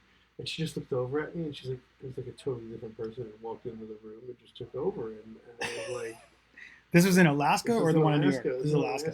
Yeah. Did you have to do that one more time? Like right where you're sitting, like do your good morning Good morning, Anchorage. It's your man Dirty Dan, and you're listening to 88.1 FM The Edge. And I did this every morning for like 4 years. And I loved it, and I started moving into doing a nighttime show where I did a pre-recorded thing, which was very helpful for learning a lot of the stuff that I was going to do. I was making I was making exclusive DJ mixes for the DJs that were on Clear Channel and working in the area too. So I built up this like resume doing radio, and I was really grateful for Alaska. Man, Alaska showed me who Dan was. You know, Yeah. like I went out into this place that was like, you know, the Wild West. You know, people getting paid Yeah, big no money shit. and people are working hard and they're About as building wild as it things. gets. It is, man. You know, I've been out fishing and had, you know, fish running all around my legs. And I mean, I've seen things working for this company that, you know, a kid from New York would have never seen. You know, I've been out to the Aleutian Islands and That's I've for been out to sure. Barrow and all these places, Juneau, and all these crazy, amazing places that I would have never seen, you know, if I didn't go up there to work for this one summer that turned into, you know, me going to school, me learning all these things Yeah. and building this whole thing and finding my dream that I found in Alaska. You know, all the stuff that I spent all this time accumulating, I was letting falter through getting fucked up or doing dumb things or like, you know, letting my own insanity. Well, we've all be spent my our downfall. fair share of time doing Yeah, that. and you know, like, and I'd fallen down on my knees and I was skinned up and I went to Alaska to go work and try to rebuild something. And then while I was there, I realized what the original idea and goal was. And I was like, I have to go back to basics. You know what I mean? Like, I set out a long time ago at a rave to, you know, make events for people to come to. Like, I was so mind-boggled as a child. Yeah. You know, I wanted to go out and do this. You know, you ever seen the movie Groove? Yep. So you remember at the end of the movie, he goes, "Why do you do it?" Yeah. He was like, "Do it for the nod." You know? Yeah. And he's like, "That's it." And he's like, "Nod? What the fuck is a nod?" You know? And he's like, "Well, that nod, when, you know, they come up to me at the end of the night and they say, 'Hey, Jim, you know, it was a great night. My mind was blown. You know, thank you so much.'" And then he nods. And then I nod back and he walks away and that's it. And that's all I'm here for, you know? Yeah. And like, I was That's why I already- run, dude. I run for the nod, You bro. run for the nod? When I'm on the boardwalk. And, You run long enough. You run long enough. You know, You do people, anything like, long enough, dude. It's They like know the you, longevity thing. You do Yeah. anything long enough, dude. They know you. Even like I don't know if you're familiar with Slow Mo, but he's like this dude that's legendary. He's like I don't know how many years, but a lot of years. He's been skating Yeah. on rollerblades, but he skates half speed, like Yeah. half tempo, She just quote unquote. rolls around. Super slow. Yeah. dude. Anyway, like to get any acknowledgement from him is a pretty big deal. But I'm saying I've been out on that boardwalk so many times running past him. I just do the two fingers and he'll be like, like a sloth, bro. No smile, no nothing, dude. But I get the peace sign. It's pretty cool. Great. And validated, dude. Yeah, it is. Validated. And that's what it's about. It's not about, you know, I'm not here to be cool. You know, I'm here to give. I'm as a DJ, you're the sacrificial lamb for your art. You know, you're playing 90% of the time. You're playing other people's music. You know what I mean? You're there to bring a medium Well, that's to what it the almost audience. always was until the DJ producer thing came and technology helped us once I out. started doing mashups and getting into that, and I started incorporating my own flavor. You know, into what Yeah. I'm doing. But before that, you know, I had to look at it like this. You know, I'm not anything. You know, I'm Yeah. just a guy up there going like this and bringing this sound to your ear. And when you go up there acting like you're a DJ god, you're already. But don't stepping sell in your yourself own short. You got a toes, lot of you know? history, like But where it- you technically do know what you're doing. Well, I'm just yeah, making it's- sure that's clear it because is, there is yeah. a difference No, between there just is. playing music and That's very having true. some history and some technical But skills. at the same time, you know what I mean. Having technical skills is one thing, but it's like I'm not really doing anything but giving the medium to the listener. I And I feel you, have I to feel you. like, you know, take this off my shoulders Yep. and then give that to them. You know Yep. what I mean? And that's what's going to be the biggest thing. I'm not there playing for myself. You know, I was telling somebody the other day, I don't like some of the music that I play. You know, but it's not. How dare you? It's not about me. That's why he's Dirty Dan. It's about them. You know, it's about what they want to hear. You know, That's why he's Dirty Dan, You dude. have to give them what they want. That's why I do mashups of Vanilla Ice, brother. You have to, because Yeah. that's what they want. That's right. Ironically or not, that's what they want. They want to come and they And want to hear. You're totally right. And what's so funny, I have fun doing them, but Yeah. what's so funny about that shit is like, I'll go somewhere and do a gig, and like, someone will not know a single thing at all about me, Yeah. but they will want to hear that one fucking Lowrider Yeah. fucking remix that I did That's awesome. 8 years ago. It's awesome. They'd be like, And dude, I that's- play it that's all the awesome. time. My kids love it or whatever. They love it. You know? Yeah, but Girlfriend loves it. because you have to give them a bit of something that they are familiar with something they never heard before. Yeah. And present it to them that Yeah. they're going to be able to eat it and suck it and love it and fucking want to rub it all over their bodies. You know, every Well, time. And that's I was going to say, speaking of which, Spanky's at Burning Man, rubbing shit all over your body. Yes. Woo! We'll do my. I We might actually need to have black this out I for have a few a medallion minutes. around my neck There you go. Is, the You can see Spankies. it. That is the Well, that Burning is Man. Spankies. But this is the Spankies. This is my It's first pretty medallion. close. But if You can see it in my camera. I think if you get it, wait, let's see. Like, Yeah, try you to got get it. But he's actually bolted in like an S&M. Like, if you Oh, look okay. on the medallion, It right doesn't here, focus all that. Yeah. it Oh doesn't yeah, focus. all right. So this was so he's like strapped in. I don't know a ton about this world other than my Spankies, Spankies Spankies education and a few others. Well, see, that's the great thing about Spanky's Wine Bar is Yeah. that Spanky's is trying to educate people of consent, of even touching and groping and things like that. There's certain levels and certain lines you can and cannot cross. Proper techniques, proper ways to do things, and proper ways to tie people, all this stuff. And what we want to do is we want to approach things where everyone is consensual, where everybody is having a good time. 100%. Whatever you're doing, for sure. That's what it's about, and it's about our family. Like, I met Spankies. I was, DJing for a camp out there since '07. And I'm walking through the desert. My camp's about to break up. There's all this craziness going on, inter-conflicts. So I'm walking across the desert, and I see this boat, and this big giant 40-foot yacht drives past. I'm like, hey! And I flag the guy down, and he's like, what? And I'm like, you need a DJ on your boat? And he's like, fuck no. And I'm like, wow, what a dick. And I just start walking away, and he's like, but I need a DJ at my camp.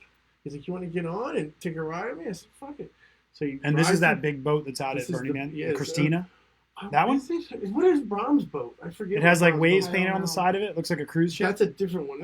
This was from 2007. Oh, okay. Yeah, that's before my time. So I don't think he's brought that boat out. Okay. But fell apart.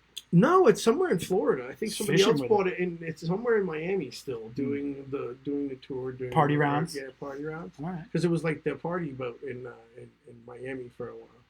So, so he takes me to Spanky's Wine Bar, and I meet Jim Hillis. I love you, Jim. Thank you for everything. You changed my life. And, I met this weird family of kinky pervs. Yeah. And we all just got along. Like, it was the first place in my life that I felt 100% like I belonged. And it changed my life, Like, I went from being this, like, bougie DJ who used to get flown out there and have a rental car waiting at the airport that they paid for, and, they had an RV. Yeah, I was a bougie douche. And I built the camp and stuff like that, but it wasn't really service. I was building my DJ booth.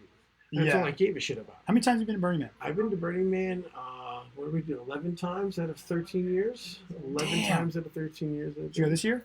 Yes. You said you did, yeah. Yes. We went this year. I got married the year before. Yeah. And the only years I missed was, I think, 2012 and 2014. Yeah. I've been on a mission. It's all sweet music now.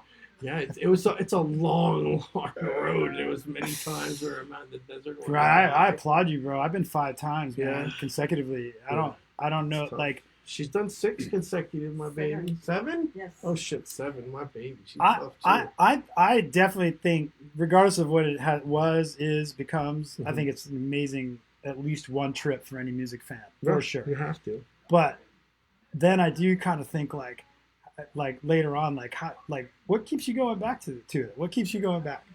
Getting sucked into it, really. Running a major theme camp, it's like you're trying to say you're gonna get out.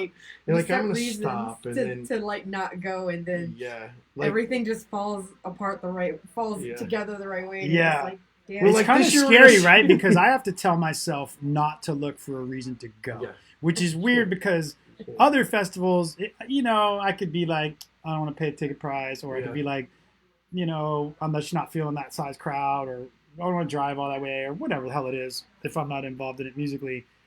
But for Burning Man, it's a little more like sinister for me, because I know it's easy for me to say, oh, I'm not going to go this year. Like, I could do that. But if I start thinking about a reason to go, it's easy to find a reason that was different than any other reason any prior year to be like, oh, that's a pretty good reason. There's a new robot out there. And it's usually not. It's never been like a person. Yeah. It's never been a relationship with a person. They're gonna put a giant sphere.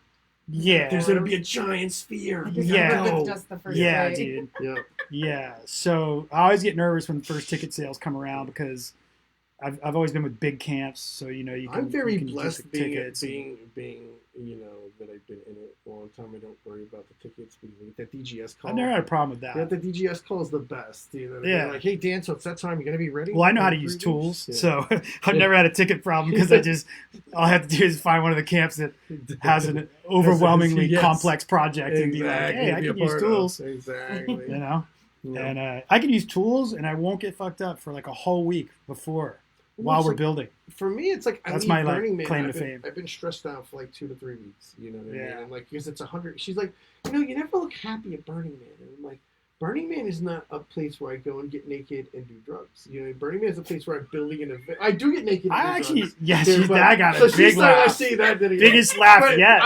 Wait a minute. So I do get naked and do drugs at Burning Man, but I go there to build a place for people to come and have a safe haven for them to be kinky and listen to music and have a good time.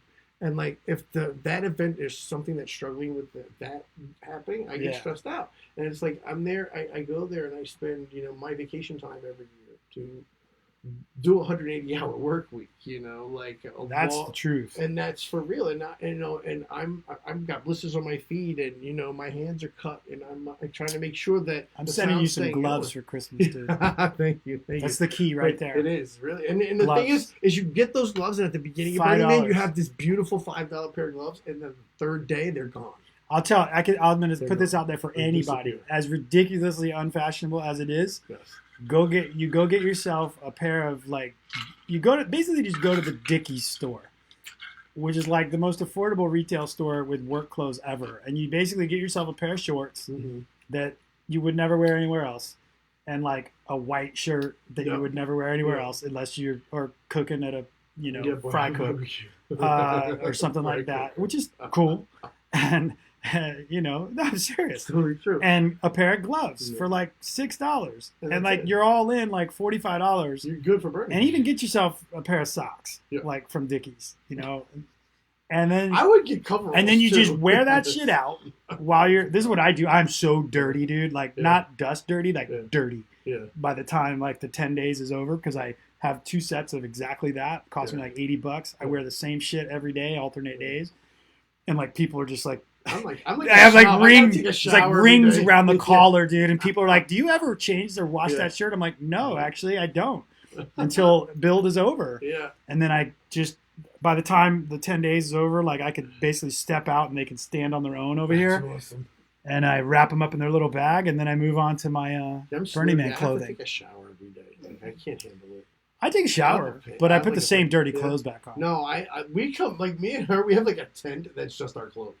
Like, well, that's because this year we got the RV this year. But I mean, even still, we use my tent as our clothing tent the year before. No, we just didn't we? we didn't even set up our tent last year. Well, that's next level pro tip, though. We just kind of threw everything inside of it. Remember? Yeah, but everybody talks about that clothing changing tent. But the first time I saw one was this year, and I don't know. I mean, I'm sure I saw them, but just didn't know what they were. I tried. But people had a shade structure. Like a storage area. Yeah, they had a shade structure set up over a tent. I thought, who's sleeping there? They're like, nobody. That's our changing tent. I'm like, what? They had like their little clothing, pole like you would take to a swap meet. We should do that next year, honey. Yeah. I'm serious.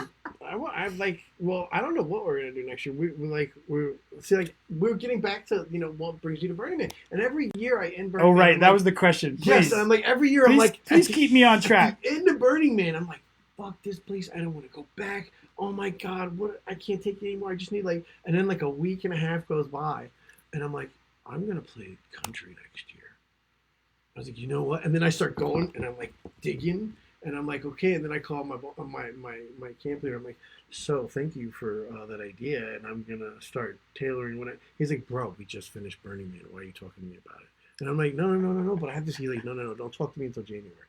So like between this time now in January, I'm sitting there still looking and I'm still digging. And she's like, so we're not going to Burning Man. I'm like, no, we're not going to Burning Man. But meanwhile, I'm already still diabolically, building what I'm going to do for next year's Burning Man. I'm going to start dropping the country edits, bro. That's that's going to be my thing. Now he's stealing my idea. I knew I should have kept my mouth shut. Oh, there's no doubt about it. I already have 1 or 2 that have done. I played them at Burning Man. They've done really well. I'm telling you, it's the sound, man, and we should be the fucking forefathers of it. Yeah. Oh, Spirit in the Sky. That's the one I was trying to think of. Oh, dude, I love that song. The Norman Greenbaum song. I love that. Yeah. I did an edit of that. I played that. It's a little transy. I'll send it to you, dude. I'm gonna put it out free pretty soon anyway. I just used that in an open format mix I made the other day. I used the actual original version of that. The original's in it. Yeah. So you might like it. Oh yeah, it's in there, dude. It's in there. It's no doubt, like it's a 4 on the floor jam, you know, and it always surprises everybody, and they don't quite know what's going on in the breakdown, and then it's got the. It's got that that Booker T and the MGs are like fried green tomatoes kind of feel to it. It does. I really like that. Like that's like I used to collect like breaks records and stuff, like not really breaks, but like the old like funk records and shit. And I would sit there. We'd make pause tapes in my grammar school. So I had this like Fisher turntable 8-track tape deck AM/FM combo. And I would sit there and I would take these things from the record shop, and they'd be like, "Oh yeah, you gotta check this break," and then they'd show me it. I'm like, "Oh, that's fucking dope." And I'll go home and I would make pause tapes. So I'd put the tape and I would press pause, and I would get the record right there, and I put my little tape on there so I knew where the break was, and I'd let it go, and I'd let the pause tape go. So you would get these like. Pause. So you had to get the pause right in that fourth note. So there was always like a freeze frame. As the loop would come around, I would make these and we would kick raps. That's cool all day. Cause it's like Vanilla Ice time. You know what I mean? Are you gonna tell me you were a rapper too, dude? Oh yeah, I used to like. Have you ever heard any of his raps? All day, every day. Oh yeah. Is there one you'd like to deliver to? Oh no, he makes stuff up randomly all the time. I don't know. Do I have to rap on? I don't care. All right, you don't have to do anything. All right. Holy smokes! I'm like a priest puffing the sheesh. Y'all kids get released with my gift kiss unleashed. Constantly wicked, but fuck Ice Cube because there's an LY dude to make your mic move. Don't be fooled by my porcelain skin pigment to hit me. Your imagination, it's a figment. Why make MCs fidgety most vividly? My dirty face style on me, epitome. Yo, check this delivery. Man, reliable. This shit is atomic, demonic, yet maniacal. Riffing, tripping on punk figures at random with the disciples of Charles Manson. Bear witness as I slipped the bones to your mistress and punks couldn't double cross me if they had 2 crucifixes. I should have ripped this on some Queen style. No man can see through the slit. You win, brother. Thanks. You win. Brother. I used to think I was going to be a rapper, and then I was like, and then I just ran out of things to say one day. Then you realized you were white? Yeah. It's like, fuck it. You were like, Eminem, it's the only one ever. I thought I was going to be a cool rapper, and like I went through all this trouble. I was actually recording an album with Patrick Adams. How on earth did that happen? What? Seriously. Yeah. How on earth, if you go look at the top 10 rappers of all time, Eminem is arguably at the top in many of those lists.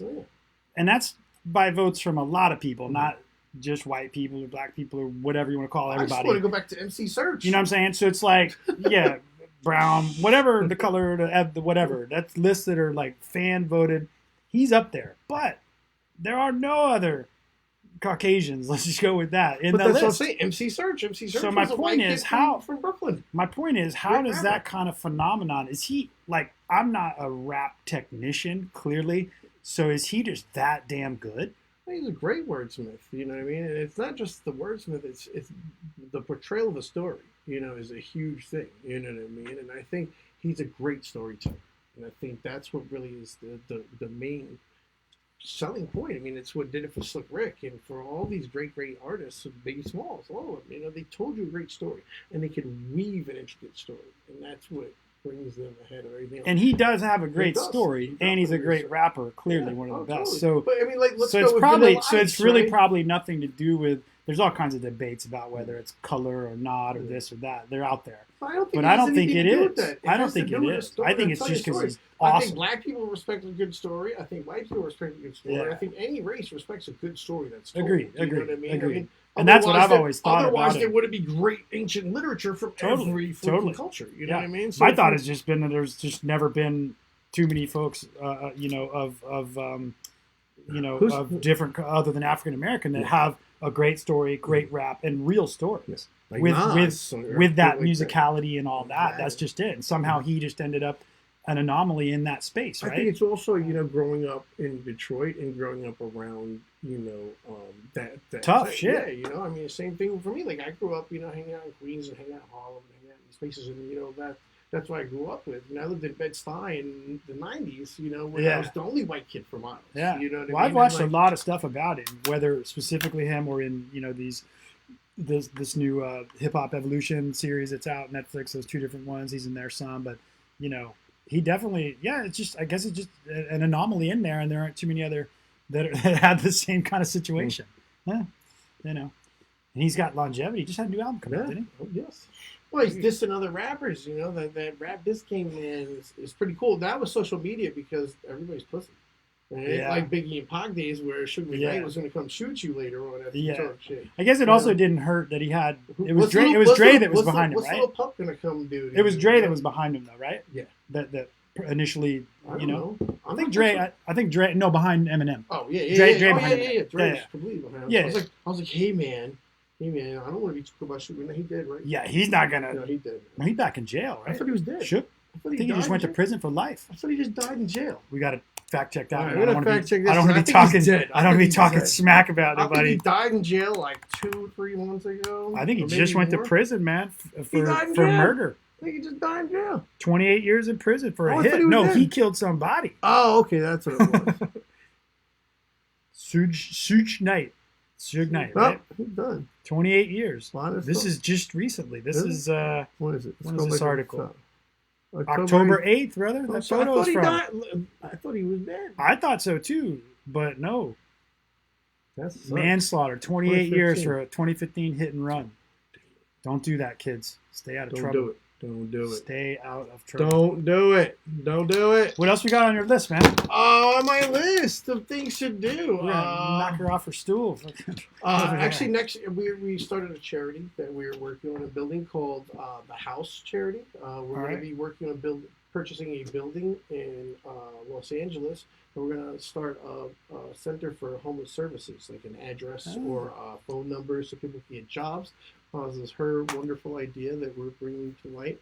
Because cryptocurrency is not going to solve all their problems. No, I don't think so at all. And I think it's going to solve some problems. Yeah, but I mean, like what they need, what there's people that live under the bridges in Winnebagos that have families that you don't see. You know what people see every day in homeless. They're seeing, the people that are addicted to drugs or mentally impaired that are out in the streets that are living on the streets. You're not seeing the families of the people that are stricken by economic struggles that are too proud to go to these shelters or like places like this. They don't feel safe in this. They don't feel safe, with their families. So they're hiding under a bridge somewhere where you're not seeing them. And what we want to do is be able to give them a place where they could use an address. They could use that building's address. Got it. They could have a voicemail where they could leave a number for a job. They could pick up a dress shirt to go to a job interview or something. Yeah. These are major things. They can get a haircut. We don't have different kinds of services come in to help people in the community. And I think that's like the biggest thing is small things that we take for granted are often overlooked and they're not understood that these people are hurting and they can't go to a place and be like, oh, well, I can't get a job. Well, what's your address? Well, I live in the Winnebago. Yeah, I was thinking about that. You can't. The bridge. It's not like van life by choice where you can put your parents' address. You can't. Yeah, you can't do that. And some people might have some sort of a conflict with their family and not be able to even do that. Yeah. You know what I mean? So what we want to do is give back to the community and try to help out. Fresh Farm's going to be huge involved with this. How did this come about? This actually was formulated at the West Coast Weekender. She came to me and said, "Hey, look, this is something that I feel, very powerful about." And I myself, there was a time in my life when I was in the skids and someone helped me along the way, and it was my thing to help and repay this debt that someone did for me. And she came at me and she said, "This is what a lot of the people that come into the hospital are dealing with. The people that are homeless, that are struggling mentally impaired, with mental problems or with addiction problems." Or even just family members that she met, or people that had families. And she said, "This is what is something." So you see a lot of this through. Well, you definitely see a lot of people, just the struggle with, housing and finding proper housing and proper services, just altogether in the medical field. Give them a place that's not draining, the government subsidies. Because I think that once we can get the building and have a place where it's a small, upkeep to take. Also, I'm sure that we could have people running and doing school credits for any kind of social services jobs that they want to do with either Long Beach or USC or any of these colleges could have. We have people that work together for college credits to try to help the community. Yeah, I mean, hopefully you'll have no shortage of No, I don't think so at all. sources to we've already, help out. I want to like pull Give a Beat and all these other people into it. So Fresh Farm is going to be it's going to play a big role in helping to bring the house charity to light. You know what I mean? We're going to be doing charity events around the clock next year. We're going to try to really gear this up, to build a place to help other people that aren't Burning Man fundraisers. Yeah, totally. I don't want to. Yeah, dude, I thought about it the other day, and don't get me wrong, I'm all. Yeah. I love the whole Burning Man ecosystem, and I may talk some shit here and there, whatever. I do too. Care. I talk about planes, trains, whatever, man. It's fun, Like I was part of Big Imagination. We quote unquote left a 747 out there for dead, which we didn't, but whatever. Totally fine. You busted my balls, and I totally punked you on that because I was all like, "Hey, asshole, that's not cool." I was like, I'm not part. I'm part of that camp. We're never talking again. And it was like a pause. It was like a pause on the instant messenger, and then I saw the little 3 dots, and I was just like, "He's gonna type something." I'm like, I was just loving it, dude, in the moment, because everybody was eating shit hard on that from the camp, and it just happened to be the right time to catch you because we were talking about doing this podcast. So Michael Manahan? No. He's one of the guys that helped the sound with it. He does. I might have met him if he was involved with the camp. I helped put the plane together on Playa this year and the prior year. Yeah, so that's the extent to which I'm involved, some of the labor. So maybe he knows Dr. Steve. You know Dr. Steve, big tall guy. Maybe by a different name.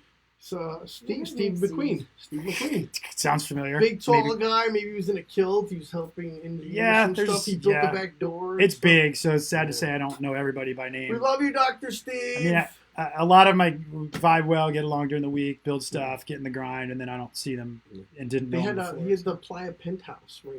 Well, it's a little ways, weren't we? Well, we were like, what? 9? We were 8:30 and 8. I think it was 8 and 8. Or something. Oh, okay. Yeah. We were out there. Well, the plane finally got moved. If it makes you feel any better. No, I mean, I told about being here. You're here with a defector from the world's largest moop camp. The world's largest moop camp. I just like that somebody spray painted moop on the side of it. I thought that was really cool. A lot of great memes came out of it, I will say. There's a lot of great memes. Oh, it's fantastic. And even the guy, Ken Feldman, who leads the camp, he's got that moop picture as his profile picture. He has that on his so profile, or the big picture banner. On your thing, your banner. Your and then for his profile picture, he's got a picture of King Kong taking a 747 into a building. It's fucking great. He's a good sport.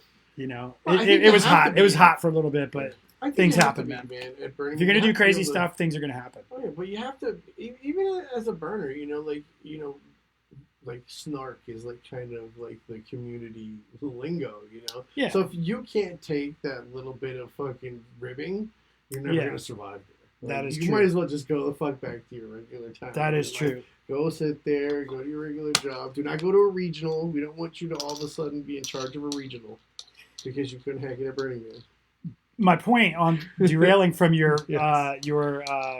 homeless issues, not your personal homeless issues, but the shelter-related things, was because I was thinking about the other day. They raise a lot of money, man. Some of these camps raise a ton of money. I've seen some of the budgets from not just ones I've been in, but others, and they do raise a lot of money for things. Obviously, some of what they raise is only because it's being raised to do a certain activity or project, but there's a lot there. So I think it seems like that's a good community to probably figure out how to funnel a little bit of that in other directions. So that's cool. Good luck with that, man. Thank you. It's I see a lot of people waste money frivolously on other things. You know what I mean? Yeah. This small bit could help. Racing cars around the desert. Yeah, well, not just that. Well, I met some people there. Part of what I thought this was interesting is because I met some people. I'm going to go back down there next week, and a week from now, something like that. Anyway, I met some people that were racing cars down there. They run an orphanage. That's awesome. For Mexican children and mothers as well who may have had some problems. If anything happens, we can just adopt a Mexican child. Yeah. So if we have any problems, we have that. But they're building new addition onto whatever for their school. I haven't been to the actual location, but anyway, I met the dude. He was racing with a car, sponsoring the teams.